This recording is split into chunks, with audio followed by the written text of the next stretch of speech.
I'm not on mute and if everybody can see me, I will start. Martin, if you can give me just a little thumbs up to say that you can hear me, then okay, brilliant. Thank you very much. Welcome everybody to this session, which we decided to put on just for you as new schools starting with eAssessment in M22. I'm here today with Mary Tedros, who is Senior Manager for Development and Recognition Team, and my name is Dominique Turner. I'm Senior Manager for eAssessment in Cardiff. And with us today is Martin Keon, who is a very experienced coordinator who has done eAssessment for many years, and who will be able to give you his perspective from a school point of view. So what we've got today is if you could put your questions in the Q&A, then we'll try to address and try not to avoid the chat, because with the chat it's really difficult to keep a record of who's asked what, whereas in the Q&A we'll be able to tick them when they've been answered and things like that. I believe you will also have the possibility to unmute yourself, so we need to check that. If you don't have that option to unmute yourself, Rachel, who is here with us, will be able to unmute you when if you put your hand up. We can do it that way. We want to give you a very quick presentation to begin with. We don't want to spend too much time talking at you. We would like to be talking with you, because I think it's just a much more valuable use of your time if we do it that way. So I just very briefly wanted to present you my screen here and what it is that we've got in M22. And this is really specific to COVID-19 and the response that we've put in place because of COVID-19. And it's really important that you understand that this is not something that is available for every other session. So this is really something that was put in place in May 21, really. Some of it in May 20 because we had time, but not all of it. So the first thing is the adapted partially completed unit planners for arts, design and PhD. So that means that if you are having difficulty, if you've had to move to online teaching, then we have made adaptations to the criteria that need to be addressed as part of the e-portfolio subjects. If you are struggling because of remote teaching, please let us know. You need to write to support@ibo.org and just put adapted pickups in the title of your email, and we will send you these adapted pickups if you need them. Okay, so if you haven't been able to address all of the strands because of remote teaching, then we can help in that respect. Extended coursework submission deadline. So that again, that's for the e-portfolio subjects. The normal deadline is the 20th of April, but for 2 years in a row, actually for 3 years in a row now, it's been the 6th of May. We don't expect this to be going beyond M22. It's only in place this year for the last time. So next year, submission deadline for personal project and e-portfolio subjects will be back to the 20th of April. All of these dates, and we will show you in a minute where to find these things, because I think Martin will probably talk about the Bibles, you know, the things that you need to become acquainted with. These will be available in the in those documents. So 6th of May this year, but it's the last time. We go back to 20th of April. Again, early release of interdisciplinary pre-release material. Sorry for the use of acronyms. I've got PCUPs, I've got PHE, I've got PRM. it's IB. There you go. It's the jargon that we use here. So pre-release material. These are all the documents that you need to prepare your students for the interdisciplinary exam. Okay. On a normal session, they would not be available until the 1st of April, but this year and last year, we made them available a whole month before, just so you have more time. Again, it's in response to the pandemic, in response to loss of teaching, in response to everything that has been happening to the world in the past 2 years. On top of that, so this was really for the first 2 points here are about e-portfolio subjects. The third point is about on-screen, and then again for on-screen. And this is in case your students have to isolate during the day of the exam, whether it's your whole class or one candidate, one student in your class that needs to isolate because of COVID, then we will provide them with an alternative on-screen task, as we call them. And this will enable your students to just do an exam at home. It'll be a shortened version because we don't think it's really a good idea to have a student sitting for 2 hours on their own at home. So we're providing a shorter version of the exam just for that, and we can grade it as normal. We'll do that, okay? That can be done at any time during the session. So if a student has done the full exams for geography and then the next day they're trying to do English LAL and they can't make it to school anymore, then we can switch them, okay? So I'm sure there will be lots of questions about that. Supporting documentations, there's obviously a lot of extra documentation that's needed for you to do these things, especially the alternative tasks. So we've got all of this on my IB, on the Program Resource Center. I don't know what you call it. Sometimes I call it PRC, sometimes I call it my IB, and sometimes I will say the whole word with Program Resource Center. So all of these documents are available on there for you to look at. And then, of course, we need to have any candidate taking any exam at home will still need to be supervised. No student should be on their own taking an exam at home if it's needed. So they need to have a parent, they need to have an auntie, we don't care who, but it has to be a responsible adult. And then the invigilation form is the bit that your students will have to fill. You will have to keep that on record. We won't ask for it unless we carry out some sort of investigation. Okay, if we have reasons to believe that something untoward has happened, then we may be asking for these forms to be returned to us. So you will need to have them, but you will also need to keep them on record, and they only have to be available if we request them. Okay, and I believe that's all I have to say for this session. I just perhaps wanted to, if I can find my, oh, there we go. So last year, this is what happened in terms of on-screen and alternative task. So as you can see, 2021 was a very, very disrupted session, and we had 55% of our schools that were on the alternative task and 57% of the candidates who were on the alternative task. We had entire countries move from full exam to alternative tasks. We're not expecting the volume to be quite as impressive this year. It'll be much quieter, touch wood. But I just wanted to show you this as a reassurance. You know, this is something that we have done. This is something that we have experience with. We know it works, and it was really, really well received from our schools. In fact, there was an article that was published on the Times Educational Magazine, and that was written by a head of school. You know, I keep saying this, but it was not commissioned by the IB. He actually wrote this of his own accord, and it's worth having a look at it because it was really something that schools were very happy with. We're trying to be as flexible as possible in these uncertain times, and they were happy. So if you do have to move to the alternative task, don't worry, got you covered. Great. Dominic, there's a question that is unique to this session that I want you to respond to, please. We are an IB school in Russia and have students out of school, not due to COVID, but rather because of embassy warnings about remaining. What evidence would be required to have these students sit the exams remotely? So if your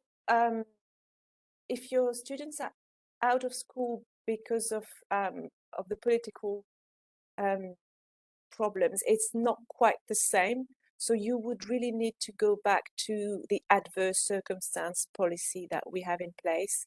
So get in touch with the IB, support@ibo.org, put adverse. I don't know whether there is I think there might be an email address with adverse@ibo.org. if I'm not mistaken. But please do check for this, and this will be in your assessment procedures. You will have everything in there. It is slightly different, you know.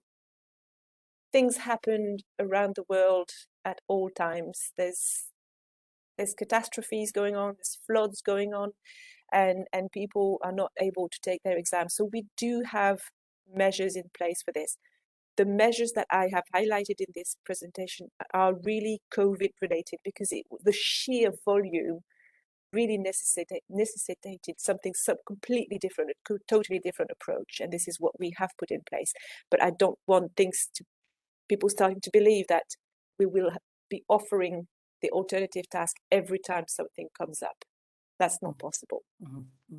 Dominic, I've had schools ask, and I know if they are in a country where there is an e-assessment school, can those students take the exams in those countries, for example?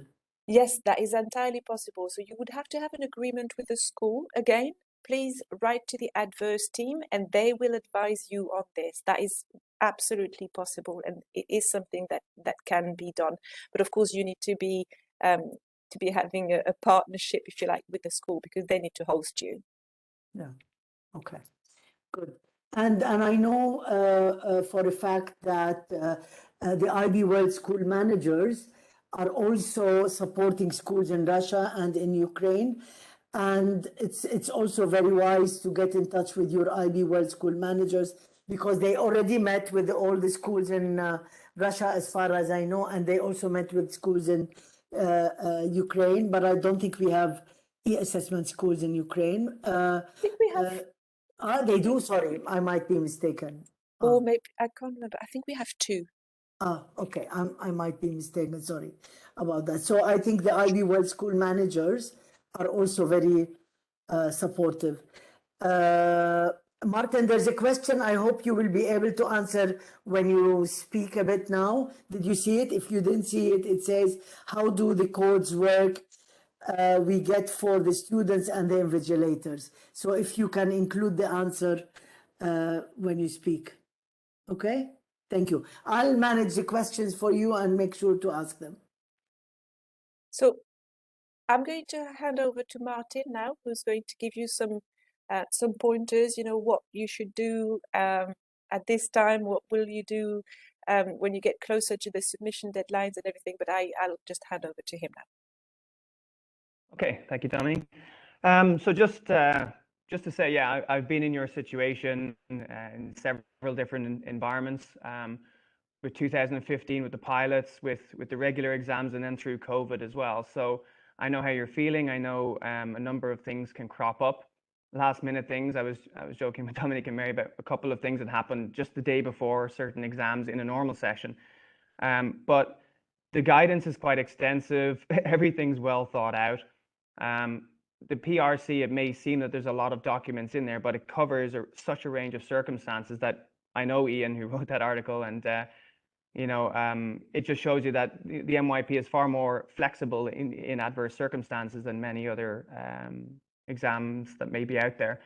I could give you a massive list. I could give you a massive list from MYP 4 onwards and what to do with the assessment, but really we're looking at what we would do now. We're in the final stages.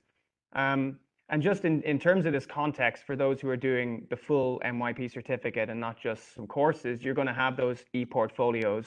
Dominique sent out that extended deadlines that you have. Many of you will probably have already got them sorted. They're already sorted and gone away. Personally, that's what I would be doing myself, trying to get them out of the way so the on-screen exams can be focused on. But one thing I would definitely check is, even if you've got a large cohort, it's worth taking a couple of samples and just having a quick look over them, because from time to time you will find that maybe some of the samples you think could be better. For example, the evidence supported might need to be clearer or something like that, like a photo of some artwork, etc. So I would normally do that around this time. And then with the predicted grades, now the predicted grades, it's changed a little bit since COVID and everything, but to have the predicted grades entered now, because as you approach the session, you're going to have a mountain of things to do and you don't want to have to remind yourself to go back. So if you have the predicted grades, if your subject leaders are happy with them, I would go ahead and enter them now too. And the thing then that I would focus on as we approach April, as Dominique said, the pre-release material for the interdisciplinary units has come out now. It comes out early, which is very nice. And so if they haven't been focusing on it that much, I would encourage people to do so. But also something some people overlook is that the e-portfolio subjects can also have some very interesting perspectives on the interdisciplinary material. So those e-portfolios that are finishing off, you can actually repurpose some of their energies then onto taking a look at the interdisciplinary exam, because from time to time the questions are related to including other disciplines. And when we've had those, we've had some very interesting perspectives provided by the arts, by the PHE, by languages, etc.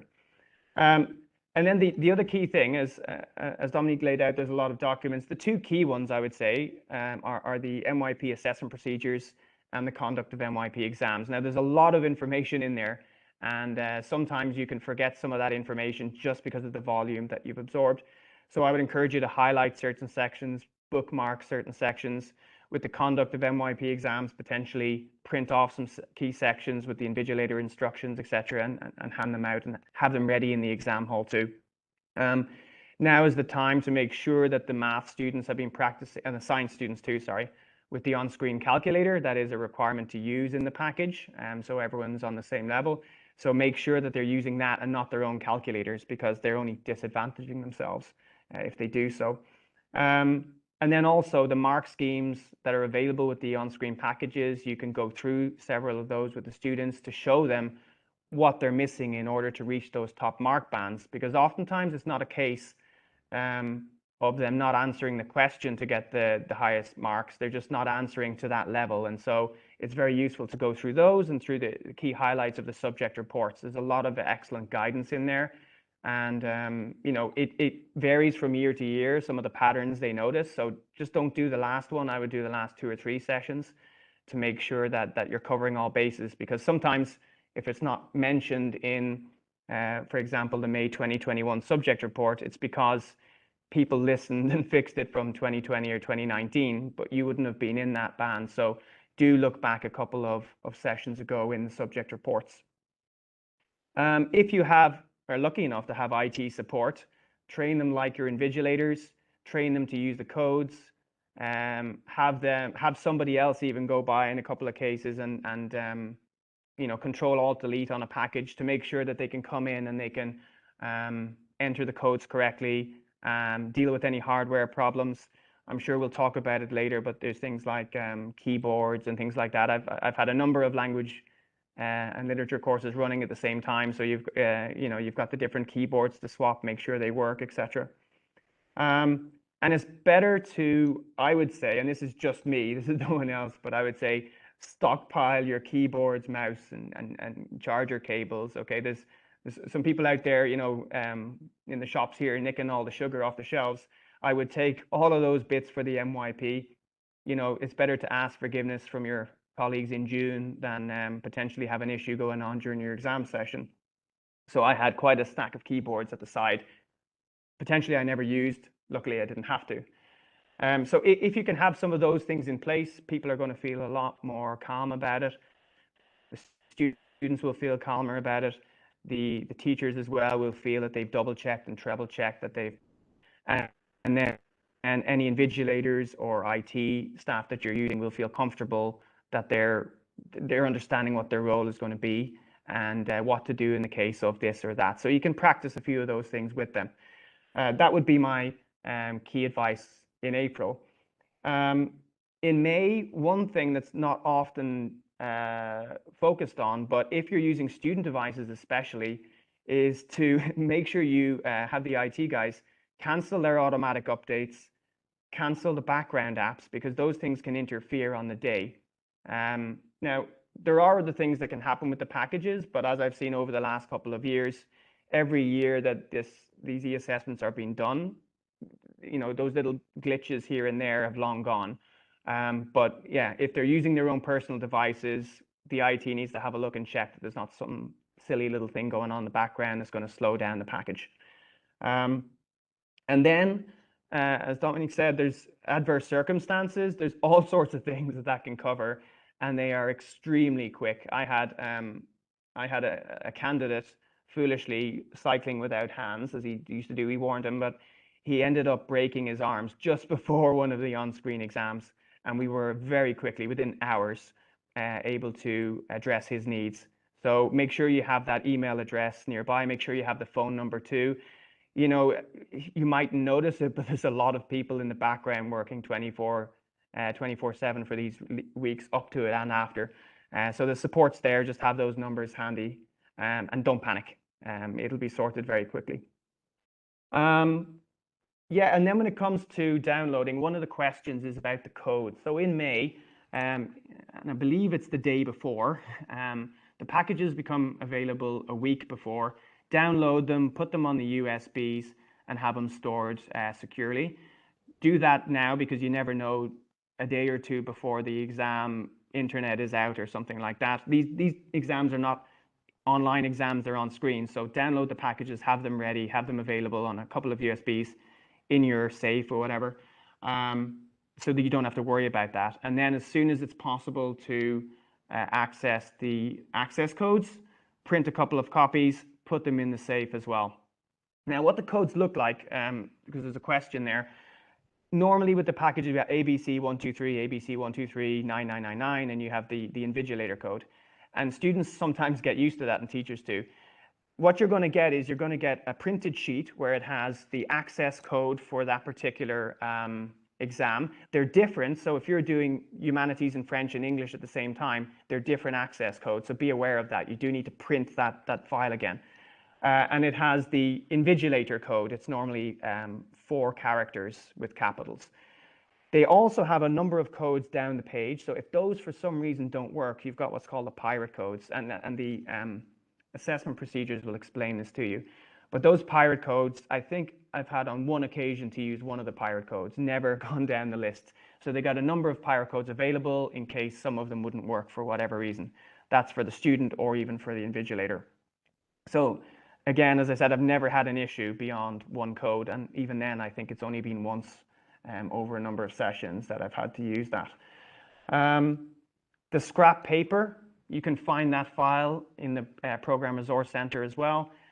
Print off a lot of those, have a lot of pencils there, just in case they break them and then they need them again. So, and then you collect that scrap paper and keep it afterwards as well. You might never need to use it, but you collect it all together. Don't let them leave with that. And then what I would encourage you to do as well, stay the extra half hour after an exam and log the attendance. It's easy to forget to do that, and then it comes back at you in a week or two. So as soon as you've finished the exam, within half an hour, I would log on to IBIS. There's a special administrator console there, and you click on that. You have the access code from the sheet that you've just printed. The admin console code is there too.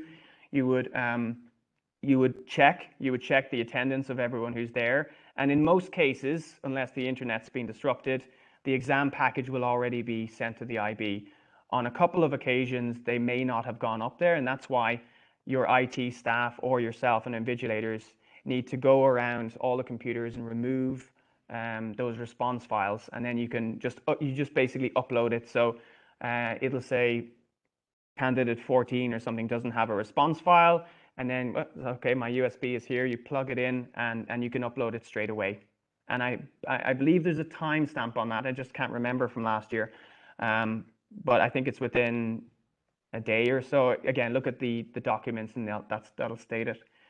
And the final thing I'll say, because again, there'll be lots of questions, but the final thing I'll say is inquiry upon results, and even the results itself. The DP gives everyone a nice little code and they can access it themselves. Unless something has changed for the session, the MYP coordinator needs to access on IBIS the results, split them, send them to students. So in some cases, students might leave. So what are you going to do? What I do is I say to them, okay, give me your personal email, give me your parents' email. I'll send them first to you before even the admin in the school sees you see your results first. I'll give you enough time to buy a ticket to Brazil if you need before I send them to your parents.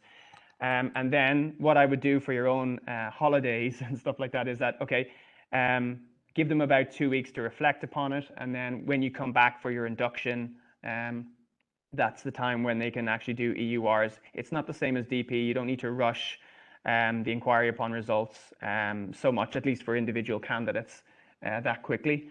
And then also, just in case, I developed what I called a slush fund at my school.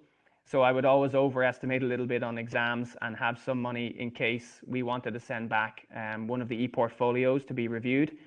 If they change the marks, it's free, but if they don't, you have to pay. So I would encourage you, if you don't do it this session, do it next session, to try and build into your budget an EUR budget, not for the individual candidates necessarily, but for the e-portfolios if you wanted to check that. I think that's really all I would say now. If you have particular questions, I'm happy to answer.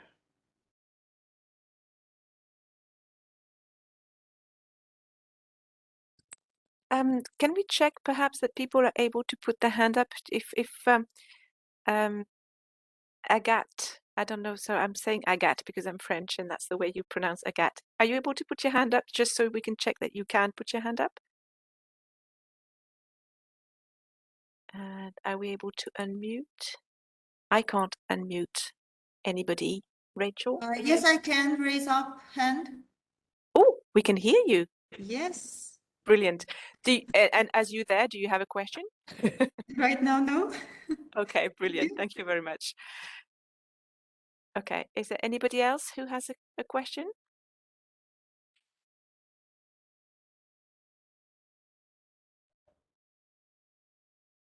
Hi, can you hear me? This is Varsha. Hello? Yes, we can hear you. Yes. I just wanted to reconfirm. So we don't need to upload the exam unless it's showing on IBIS that the exam is not received. Is that correct? Are they automatically uploaded once the student completes the exam? Yeah, so what happens, it's my favorite part, because in DP, sometimes put your pens down, they take their time. Yeah. In the MYP, it's 3, 2, 1, and you see this lovely little swirl, and it says, thank you for your task, it's now already with the IB. So generally speaking, when the internet connection is not an issue, or there's no kind of stab, it will automatically go up. So when you open up that admin console, you'll see a screen where it'll have two little boxes for each candidate. One is attendance, one is whether the file is there. And in almost all cases, it will already be there. So you won't have to do anything. You just click attend. Yes, they attended. And then the file's already there. And then you will submit them as a group. But from time to time, and you're probably looking at, let's say, out of 20, maybe 2 or 3 might not have gone through for different reasons. Sometimes the computer they were using, the internet just wasn't connected or something. And that's where you would have the response files, and you need to take the response files off. They can't read them themselves, but you need to take them off the computers. That's a requirement before the students get them back. So as I said, I personally would do it. You can do it the next day as well. Sometimes you might do two exams together, but I like to get it done straight away, out of the way, so I don't have to think about that particular exam anymore. But yeah, as I said, what you shouldn't be looking to do is run around finding a student device and taking the stuff off afterwards. So at least you'll know, okay, I have all of the response files. Even if I'm doing that tomorrow, it's in the safe. I'll take it out tomorrow and I'll upload it tomorrow.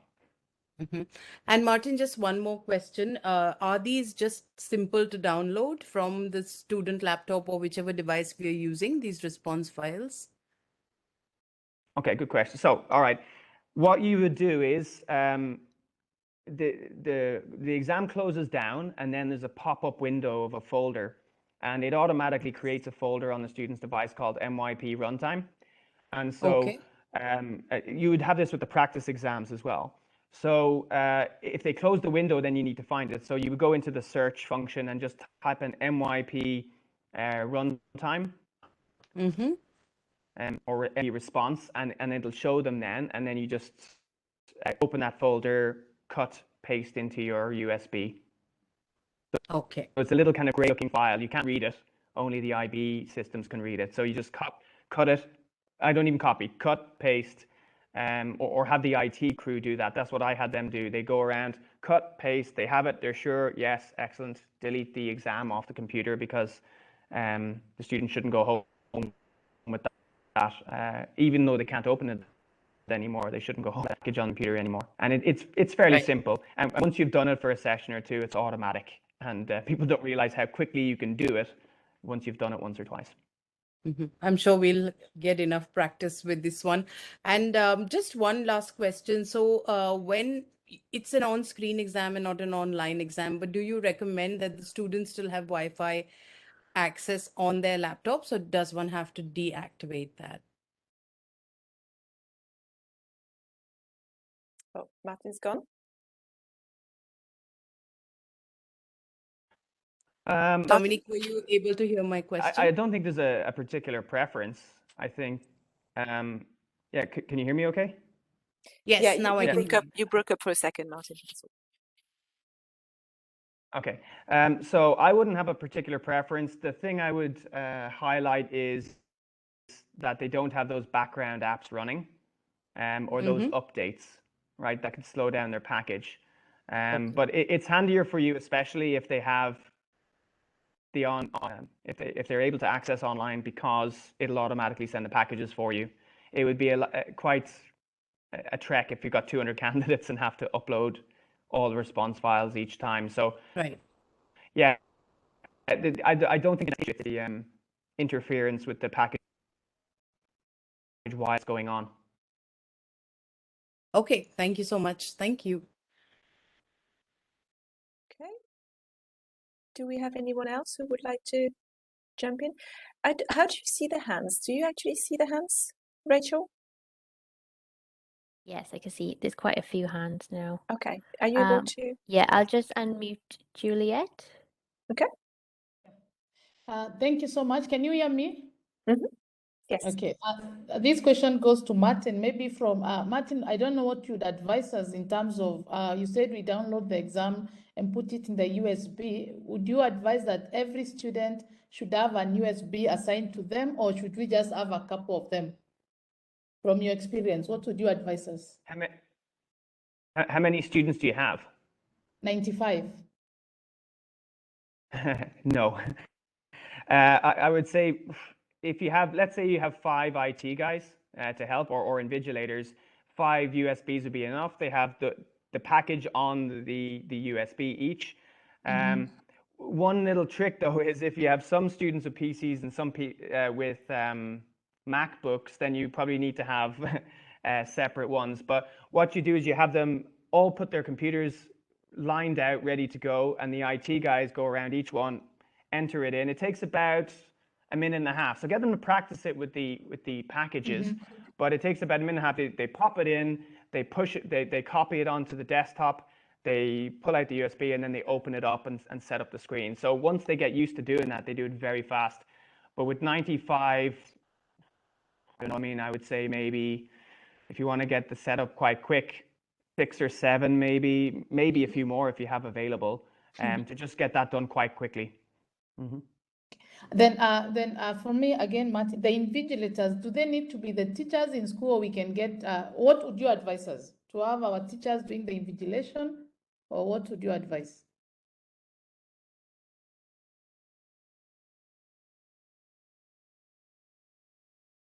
I'm sorry, I didn't catch that question. About the invigilation. I know there are the requirements of the who is supposed to invigilate, but from your experience, have you used your teachers before, or you got people from outside? Right. Okay. I've used teachers. Only the coordinator can actually invigilate their own exam, so you need to bear that in mind. Yeah. But I've used teachers. I've used some IT staff, because sometimes they can be there. There mightn't be an IT problem, but we still need one there all the time. Yeah. So you might have someone like that. You might have again. It depends on your cohort. Potentially, if the psychologists or SEN people are there to assist and just want to be available, they can. It's always good to train at least 1 or 2 of your SEN department in case you have the inclusive access arrangements, etc. That might be a separate room, but it might not be. And even if there's none for that particular exam, it's useful for them to do that, because they're working with students who may need those access arrangements later, in year 3 or year 4. Yeah. So I would use a balance. I would use school staff, but obviously people who you feel can manage it and won't get stressed out by potentially being asked a question, you know, oh, my thing is frozen, I need the invigilator code or something like that. Okay. Thank you so much. Mm-hmm. Thank you, Juliet. I'm now going to unmute Raymond. Hello, Martin. Good afternoon. My question is actually about the e-portfolio. So I'm checking the e-coursework on IBs, and it seems that none of my students are showing up. So I'm just wondering, do we have to upload the predicted grades first?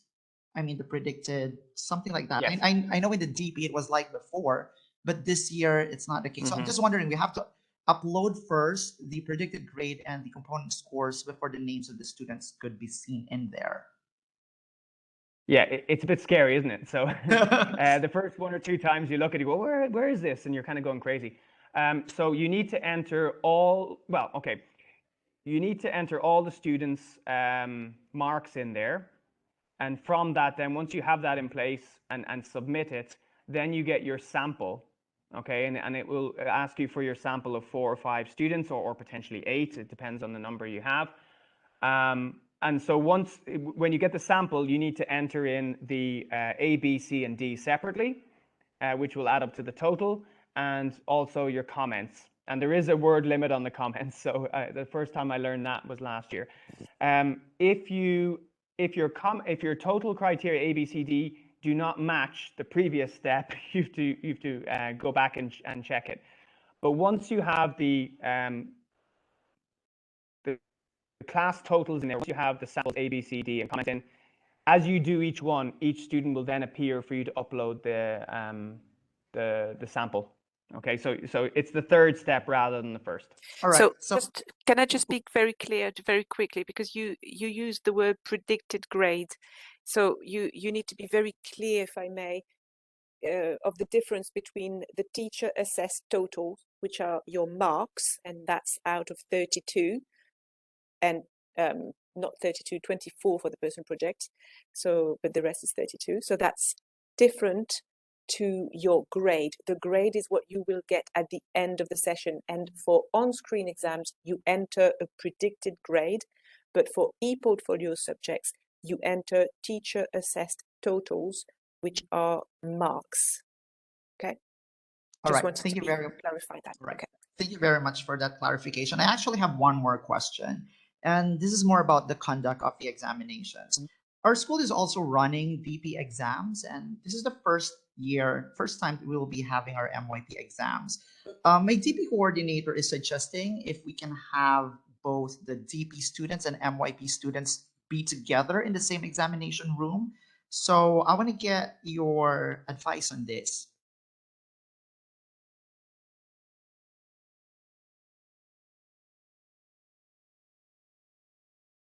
Sorry, Martin, Okay, did you hear the question? Dominique, would you like to answer that? Well, in all honesty, I've never I did. You did have that. Did you have that situation at your school or not, Martin? And I can't think of any reason why you would not be able to, but at the same time, I can't think of any reason why you'd want to, because it seems to me like it's a huge effort to have everybody in at the same time. I don't think we have any guidance that says you cannot do it. Okay. Mm-hmm. I think it would be a bit tricky in some ways. So just for my context, again, I was robbing things left, right, and center. So I was robbing the computer rooms, which were spaced for COVID, so perfect for the exam setting. Using desktops just seemed to be easier. There was less kind of bringing in laptops, etc. So I had sufficient to cover the cohort. And the exam hall itself that would be used for the diploma program students was quite light on extension cables and things like that. So it would have made a difference. I mean, yes, if you are able to have those cables, you might intersperse MYP with DP, but then you've also got DP have a lot of invigilated instructions. MYP does not, because it's all built in. MYP exams are all 2 hours. The DP ones could be 45 minutes or 2.5 hours. And so you may find you're disrupting some of the candidates in the other exams. So I would think, you know, from a kind of a technical perspective and also from invigilation perspective, it might be a bit tricky. But if you had large number of candidates and not many invigilators, you know, I think you could make it work. and it could work. And as Dominic said, there's no guidance especially on that. But personally, I would try to avoid doing that unless I had a very good reason that I would need to put the DP and MYP together. All right, I have no further questions. Thank you very much for your responses. I can't see any new hands up. So if you do have any other questions, then please raise your hand or type in the Q&A. Thank you.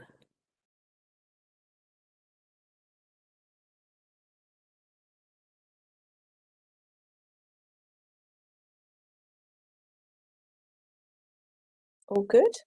Could it be that we're going to finish 15 minutes early?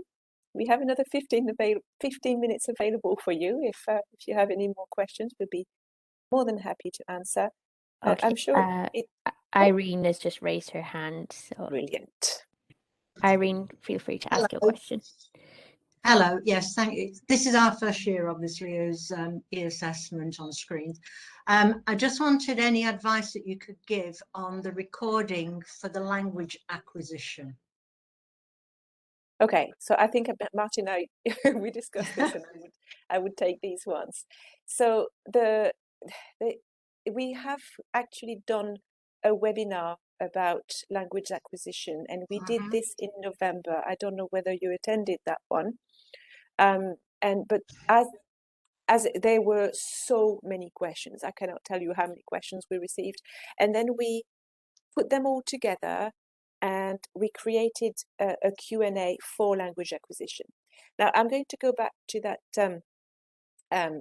email that we sent. I believe it was 27th of February. An email was sent to all coordinators and heads about the session. And within that email, you will see that we have got the link to the language acquisition webinar recording and a link to the Q&A that we have produced after this session. So for all of this, I would really, really like to encourage you to have a look at this in terms of language acquisition. Was there any specific thing, because you're talking about the recording, but was there any particular question that you had about the recording? No, it was mostly that, and the time scale, and obviously the technicalities of setting that up, and how IB would then invigilate, oversee that sort of scrutiny, if you will. I know we've got the advice for the M22, etc., which has got various things in it. So we're okay on that. It was just if there was anything additional, you having the insights to all of that. So in terms of insight, I'm afraid I don't, but recording, just make sure that there's no interference with the recording, make sure that it's really good quality, a really quiet space where the student is not going to get disturbed is really key. Whenever we have a recording that is of poor quality, it does make the life of the examiner a lot harder. And unfortunately, I mean, we have lots and lots of things in place to stop our examiners being subjective, but there still is going to be a certain amount of subjectivity when the recording is really poor. So please just make sure that it's really as good quality as possible. So you need to keep a record of all the recordings. And again, this would be like the e-portfolio subjects. Once you entered all of your teacher assessed totals in IBIS, it will select a few of your candidates that you will need to upload. Okay. Yep. Okay, so it's a verification rather than full marking. Okay, thank you very much. Okay. There's a question, Dominic, which says, which assessment is predicted and which one is fixed one? I mean, the difference between personal project and e-portfolio. Okay. That question has got quite a few things. So first of all, what is a predicted grade? Predicted grade is for all on-screen exams. Okay, so you'll have one for math, science, Langlit, language acquisition as well, now that it is on screen. So you will have to enter a predicted grade for language acquisition. And for the other ones, it's a mark. So that for the e-portfolio subjects, so PHE, arts, PHE Arts and Design. Design. Close design. Did you mention interdisciplinary? Yeah, that's a predicted as well. Yes, ID Okay, interdisciplinary is predicted because it's on screen. So everything that's on screen has got a predicted grade that you need to enter by the 6th of May. But as Martin said, do so now, because actually the earlier you get it out of the way, the better. Now, the next bit of the question, Mary, can you repeat that? Because It's on the difference between personal project and e-portfolio. So there's no predicted grade for these. The difference between personal project and e-portfolio, especially this year, but that's new, of course, the mark that you're going to enter for the personal project is out of 24, because there's only 3 criteria. And so 3 times 8, 24.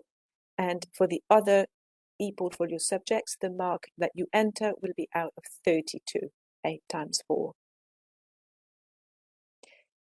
Are we then talking about the grade boundaries perhaps as well? I may go a little bit further into that. So they are fairly fixed boundaries for all e-portfolio subjects. They can be tweaked here and there. They can move a tiny little bit here and there. So the subject report that we publish on the Program Resource Center will give you those boundaries.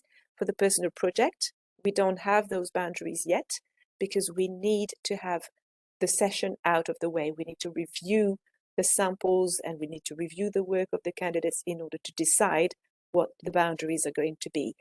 We don't just fix them without really looking very carefully at actual students' work. Okay? Does that answer your question? Mm-hmm. Any more hands, Rachel? Yeah, so Agate has a question. Mm-hmm. Yes, just to clarify, because we are going to do this for the first time in our lives, I mean e-assessment. For personal project, no grade is entered into IBIS, but the score out of 24, right? Because there are no grade boundaries yet. Yes, that is right. And the deadline for all the predicted grades is the 6th of May. The 6th of May is your deadline, yes. Yes. And how do we know that something goes wrong in case it does? Does the system, I mean IBIS, send messages like, oh, we're really worried about all these technical issues. Of course, we got acquainted with all the guides, all the possible guides which can be found on MyIB. But anyway, if something goes wrong, how do we know we have forgotten something or haven't done something? How does it happen? Because when we registered the candidates before the 20th of October, yes, the IBIS gave clear instructions on the steps we have made and how with the exams. So I think IBIS works fairly well. I've never been on the receiving end of IBIS. Martin, do you want to say a few words about this? Have you ever had any issue with IBIS in that respect? Sorry, can you just repeat that part? Because I was just looking at a question. It was about, what happens if something goes wrong in IBIS, when you enter your totals, for example, and if it hasn't gone. We mean, right, okay, so if your totals don't match on those e-portfolios, you can go back and change it if there's been a mistake. It may be a mistake in you entering in A, B, C, D, for example, and it doesn't add up to the total, or it may be that you put the wrong total at the wrong student the first time. So you can go back and check it again, just to make sure that it's correct. So it is possible to change if you really need to. Yes. To edit it, yeah, at that stage, not later on. But yeah, I mean, one thing actually I would say with that as well, because on IBIS sometimes you're entering a lot of information or someone's doing it for you. If you find that the name or date of birth are wrong on the actual exam day itself, don't panic. Don't let the student panic. Sometimes it's American and British date or stuff like that. But what you would do then is you would contact IB Answers, identifying that, and then they can actually make the change for you if needed. So that's, that's one thing. And then also just one thing kind of in relation to the exam itself when you're starting off like that again. If you don't panic if the student starts saying, it's not working, it's not working, it's not working. As you know, as a teacher yourself, 9 times out of 10, they haven't got the caps lock on, or they have the caps lock on, or they're entering the wrong access code in and things like that, it does panic invigilators. They start stressing. Don't, take a deep breath and go over to them. And then if you enter it in, it doesn't work, make sure you've put the caps lock on or off or something else. And then, as I said, then if you need to, you've got, it's like a bingo sheet with all those pirate codes that you can potentially use. So if you get to the bottom of those, then again, if for some reason that it doesn't work for them, try another laptop, try closing the package, opening it up again and re-entering. It doesn't disadvantage the person because they'll start. Yeah, I mean, there's so many things in there. All those procedures are set in place with that. And sorry, if that's okay, can I answer another question that I've been asked? Yeah, thank you very much. Thank you. Sorry, Mary, if I can, there's two. I'm not sure if you can see those questions. The first question is, can we prepare the laptop with the exam a day in advance and lock it up? I guess you could, but I mean, it depends how many laptops and how big your safe is. It's the size of a kind of a butcher's fridge. Personally, I would say you lock up the USBs. And it's kind of funny. We had a DP visiting team once for an authorization, and they asked to see the exam safe, and we opened it up and showed the USBs inside. They had a good laugh at that. But then you take those USBs out. It's better they come in, a bit of time in the morning, or they leave their devices, and then they can be set up in the morning. It's just, I think it's safer on all sides. And then the other thing about predicted grades, there was the IDU. The ID, it doesn't have to be a predicted grade from the two subjects that were entered there, because the ID criteria is generic. So as long as you've used it for your ID mock, for example, or ID units you've done in the past. So potentially what I used to do is 5 points. It was 3 practice exams with using the interdisciplinary exam packs, and then the end of year ID grade for MYP4 and MYP5. So I used 5, and then I had a best fit out of that.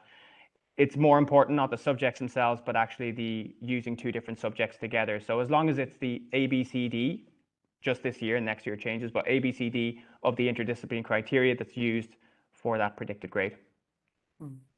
There's another question probably for you, Martin. So IB school teacher is going to mark the students as well and upload it, am I right? So the question is the teacher that is marking uploading, or is it probably the question is, would the the MYP coordinator be uploading? Again, it might depend on your number of students. As an MYP or DP coordinator, I wouldn't potentially want teachers just uploading it and then I just tick the box, yeah, it's there. You would want to check a few samples. You may have an administrative assistant that can help with that, but again, they need to be guided for at least 2 sessions by the MYP DP coordinator so they know what they're putting up.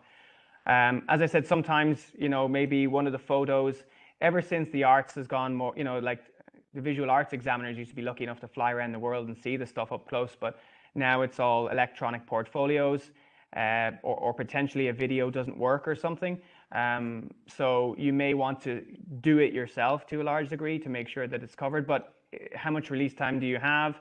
How many exam classes potentially are you working on in your last few weeks?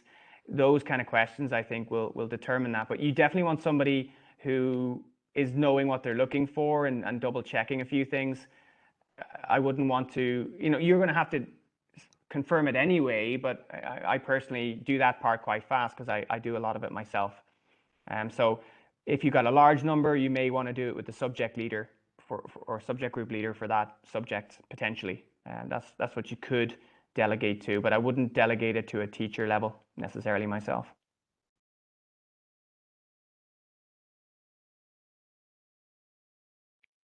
I think we answered all the questions in the Q&A. As I can see, yes. And do we have any more hands up, Rachel? No new hands up. Okay, well, and that takes us nicely to the end of the hour. So we didn't finish early. So well done. You got the most out of us. And I just this want is to say, what we're here for. yeah. Go on, Mary. No, I just wanted to say that we also encourage schools to use the program communities from now even up to the exam, up to the exams, and put up questions there and We have an IBAN answering questions, and as I've said in other sessions, sometimes Dominic goes there and answers some of the questions, especially when it is around the exam time, and I always go there. And all the recordings that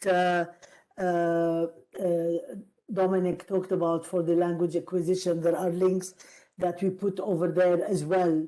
So use the eAssessment community to post any questions if you need any support. I'd just like to ask very quickly, if you can put in the Q&A very quickly, do you find these sessions useful? Because in the last 2 years, we've done a lot of more support than previous years.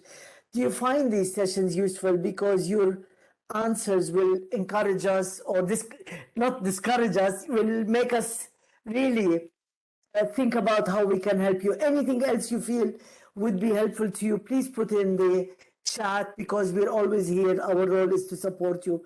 And we're also very thankful for IBANs like Martin, who volunteered their time to help us and support us.